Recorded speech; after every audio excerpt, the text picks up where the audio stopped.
Welcome back. WNST, Towson, Baltimore, and Baltimore Positive. We're taking a little break this week. It is bye week around here and getting ready for Halloween, which is everyone who's grown-ups' favorite holiday. We're going to be back on the beat with the Maryland Crab Cake Tour presented by the Maryland Lottery. Let yourself play. We're going to be playing on Friday at Silver Spring Mining Company up in White Marsh. We're going to be back at Fells Point next week with the Atlas restaurants, and we're going to be with the mayor, Brandon Scott, at Coco's in Lauraville on the 17th. It is all brought to you by the Maryland Lottery, and I'm on a crab cake tour. I've been trying to get a crab cake with this guest for a while. I think maybe they had little crab balls on the menu back in the day down in Anne Arundel County. We used to get together every year this time of the year. It started with Shannon Sharp and Todd Heap, and then it went through Dennis Pitta and Joe Flacco and Justin Tucker, amongst others.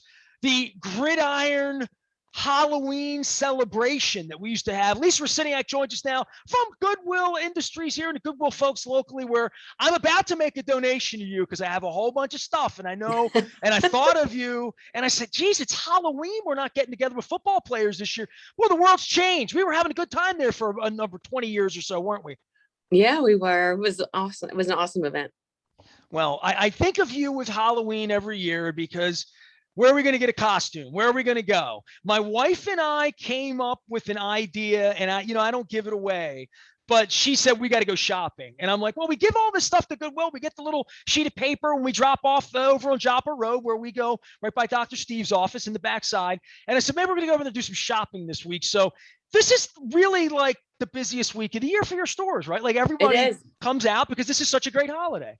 It is. And it's really good because we've been getting donations like crazy since COVID, because people were staying home and cleaned out all their, closets and stuff. So we have our stores are bursting with great, stuff, clothing and props and all that kind of stuff for Halloween. So it's been a terrific month so far for all those people that are out looking for costumes. Well, I know you've been trying to hold this thing together the last couple of years. Last time I got together with you, we were thinking about coffee, then COVID happened. It's a year and a half later. Give me the last 2 years, because you guys do an event every year that I've been fortunate to participate with as a partner of yours for many years, with serving the community, hiring people, where all of this goes. But where did COVID leave your organization in regard to open, close, and more than anything, just the worldwide freak out we had about cleanliness of everything, right? And I'm sure where you were, it was even further top of mind, where people donate things from all walks of life, right? Yeah. I mean, for the first time in our history, I think, and that's been 102 years in Baltimore, we had to shut down our stores for almost 2 months. Never happened before in our history. It was crazy. And, we, though, just immediately started pivoting to virtual services for our mission side. So helping people get back into jobs as quickly as possible for those who lost their jobs. Because we know it was the folks that were on the entry level, retail side and, restaurant side. They were the first ones to lose their jobs. So we quickly got our programs virtually working, and we're still doing that. Even now, we're doing some programming in person, but not a lot even today. But we've turned everything into, doing, case management and so forth, and job placement all online. And it's been really well received. We're still helping thousands of people. We've provided over 20,000 services already this year to people and placed over 800 into jobs.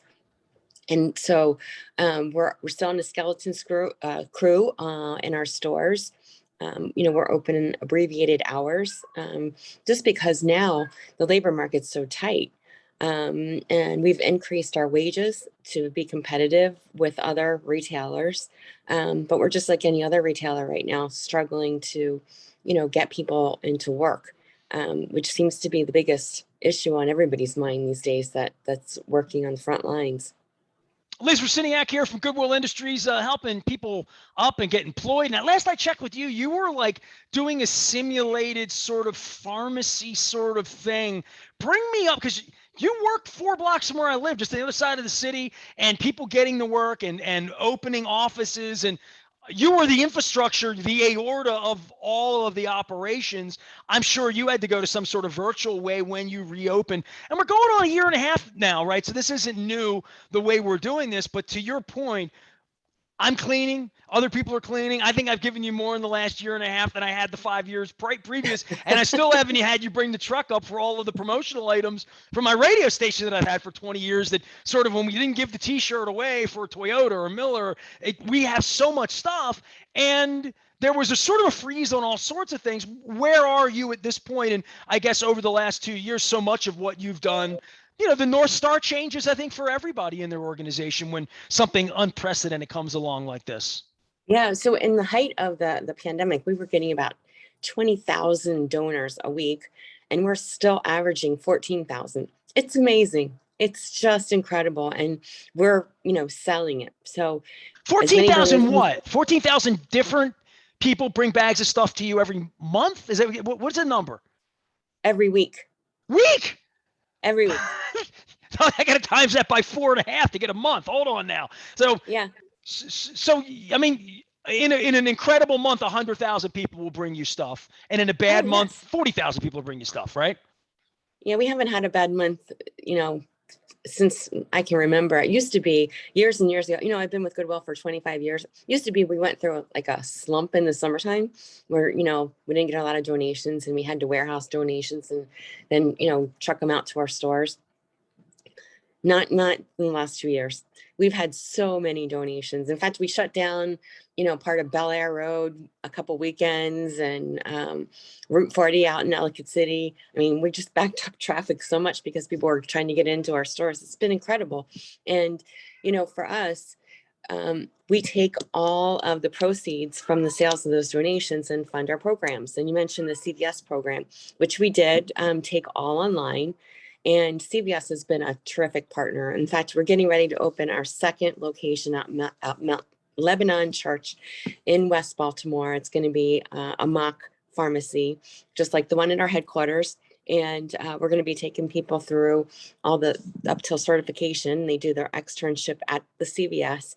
And I don't think that you can go into a CVS in Baltimore City and not be greeted by someone that's been through one of our Goodwill programs and got their certification. And it's a fabulous job for people who, want to get in with an accreditation or a certification to get that middle skilled wage, and they can move up rather quickly. And CVS and even the other pharmacies all have great pathways so that people can get into some really good jobs as they grow with the company. Well, just so you know, my back last week blew out, and CVS is my pharmacy. So, I went down to Charles Street, and I stood in line with the mask on, and they took great care of me, got me where I needed to be.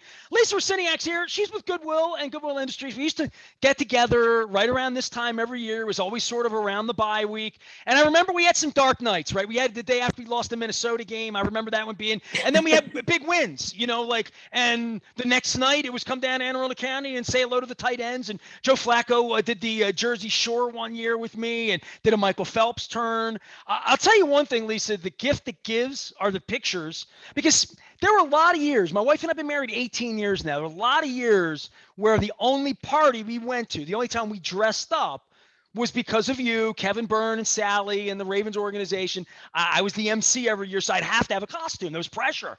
So every year I had a good costume. And now that I look back on 15 years worth of pictures and all of the Ricky and Lucy, and my wife always says that I always made her be a dude. We did Wayne's World, so we never did Lenny and Squiggy, but it was on. So was Laverne and Shirley. Laverne and Shirley was the one we were always going to do, and we never did. But the pictures, Halloween's it, man. So like this week for people to come in, when I give my stuff to the Joppa Road store, will it all be there, or does it get the spur? I want to understand a little bit more about what happens to all the stuff that I drop off. Right. So you drop off your stuff at Joppa Road and we sell it at Joppa Road. If it doesn't sell after 4 weeks, we send it to one of our outlets where we sell things by the pound. If it doesn't sell in an outlet, then we take it to another facility, a warehouse that we have, and we bale it for salvage, for rags. And it gets sent all over the country. I love when you tell me this, because like none of this stuff goes to waste, right? Like right. You're not putting any of this in a dump. 30 million pounds is what we keep out of landfills on average every year. And, I think it's pretty critical, especially now with, so much, focus on the environment. We're one of the oldest, you know, conservativeness of products that would normally just go into the waste stream. And we keep them out of the landfill as much as possible. And we have all kinds of buyers who, buy our clothing, buy hard plastics, buy cardboard. We're even looking at some really exciting projects next year with actually recycling and converting products that we don't have a vendor for, and making things. So we're looking forward to a really exciting year next year, 2022.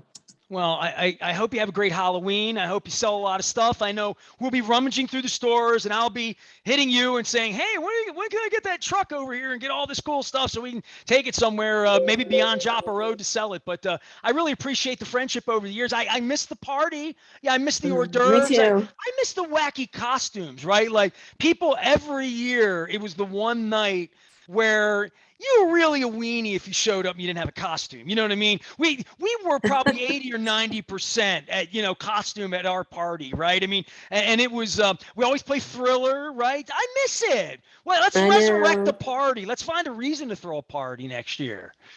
I think we should after the last 2 years. Yeah.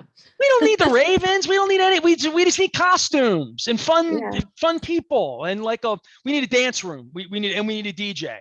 And we It was need fun. prizes, I think at least. But I know we'd have good spirit about us. You holding up all right through COVID here? I mean, give me a little look at next year about things that feel like when the masks come off for what Goodwill wants to do above and beyond what you're already doing, which is pretty considerable, to be really honest with you. Yeah. I mean, so we're going to expand more in the community. We're opening a satellite center at the Y of Central Maryland in Druid Hill, We had which John is, on a couple months ago. Absolutely. we're great partners with John, and he and I actually serve on a board together for Business Volunteers Maryland. And, so it's a lot of community partnering. And I think that's what Baltimore needs to do. We all need to work together to come up with the solutions to the socioeconomic issues that we have throughout our city. And that's what we spend a fair amount of time on. We have Anivan Basu all the time, telling us what's happening, what the trends are, where we're going. And it's important, I think, as a community service provider, that we band together with other resources, because we all can't do this by ourselves. We concentrate on employment.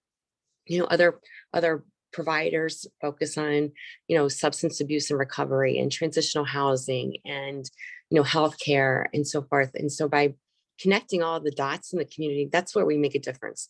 And so John and I are working on a satellite center at his place over in Druid Hill, which will be opening hopefully in the spring. But just an example of how two, big nonprofits, leaders in our community are getting together to help solve problems in Baltimore. And that's what we need to do.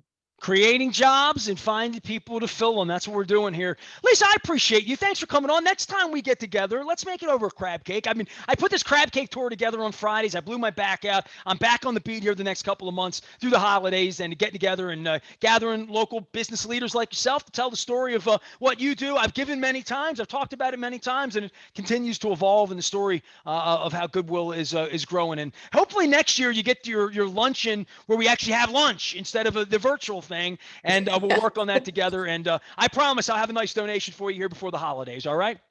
Thank you so much. Thanks for having me on. Lisa Rusyniak, always a Baltimore positive visit. All of our WISE conversations made possible by our friends at WISE Markets. We talked about the paralyzed veterans of America with Ron Bonacci earlier this week. We're also talking about rounding up in the month of November. I've had Halloween on the mind and Halloween candy. People have been giving me candy. I'm gaining weight. I can't have it. Candy and crab cakes. Too much going on right now. I'm going to have to stick to the fruits and the vegetables at this point. I am Nestor. We are WNST, AM 1570, Towson, Baltimore. Getting you through Halloween, getting you through bye week. A lot of best stuff around here. Some of our best conversations from our Maryland Crab Cake Tour presented by the Maryland Lottery. Let yourself play. Back for more on Baltimore Positive right after this.